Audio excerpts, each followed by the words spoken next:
Hey everyone, it's Nash, coming to you live from my backyard where I have a fire going. This fire is for a very particular reason.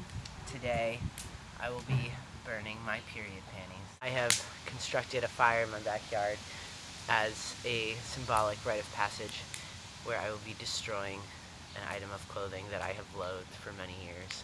And that would be the underwear that I needed to wear when I was on my period.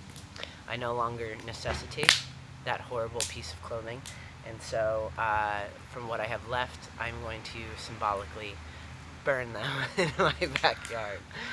Okay, so here we go. Make sure it's good and hot. First pair, here we go.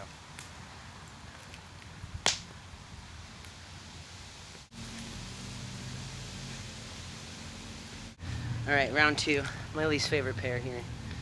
Let's just get rid of those, why don't we?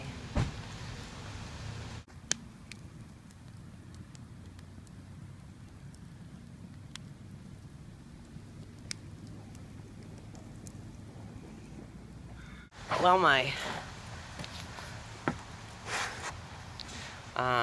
confidence-killing underwear is burning behind me. I might as well do an update. Today is July 20th, 2014. I'm a little over 5.5 months on T.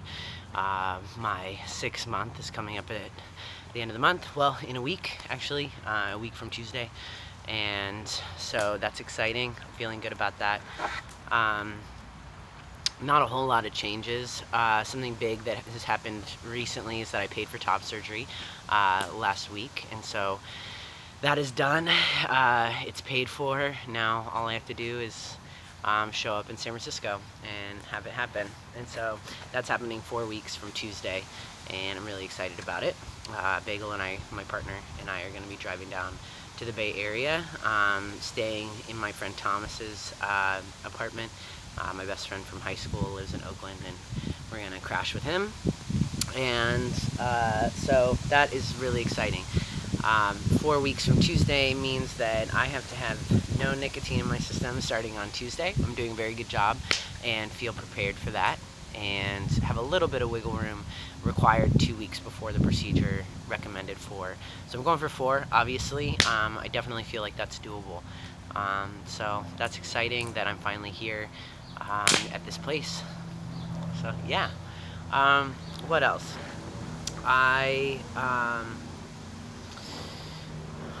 Getting more hair everywhere. I've got some hair on my thighs now. That's new. I'm a pretty hairless creature, so that's pretty impressive that that's going on. Facial hair is coming in a little thicker. You know, Biggs is not super pleased with me not shaving it off, just because I wanted to see how much I could grow and what it looked like if I kept it growing. That is not an easy thing to do when you want to aesthetically please your partner.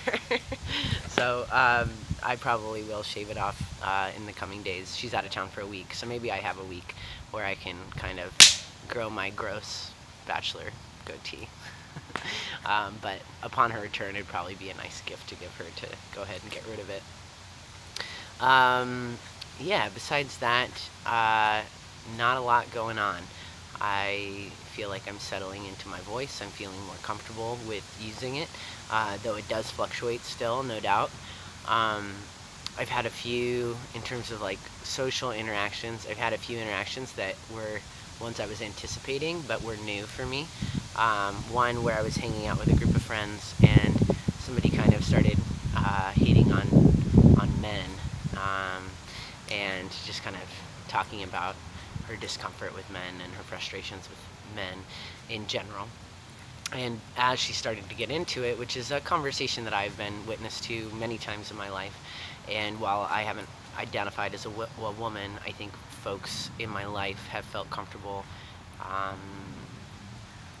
feeling in community with me, women in my life, and feeling that I was like part of the, one of the girls in these conversations. And so because going on T has changed people's perception of me in a way that I think their perception of me now is more realistic in terms of how I identify, but has maybe made me perceived as less safe to have those conversations around, or well, the thing that happened was my friend said no offense before she really got into it and was like, oh, no offense, Nash, I'm gonna get into this conversation.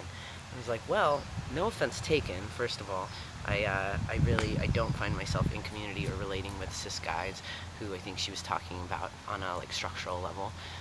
But I also think that the conversation challenged her to think about why she was perceiving me as a safe person to talk to before I started T versus after, when really my identity hasn't changed, just my sex characteristics and my ability to express my gender identity.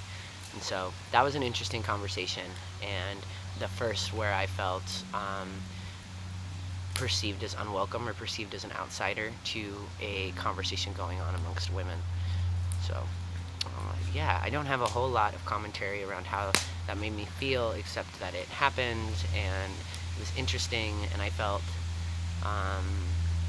it interesting that she had perceived me as in community before T and not after, when really my identity has never been one of a woman. Well, for a very long time, at least. So that happened.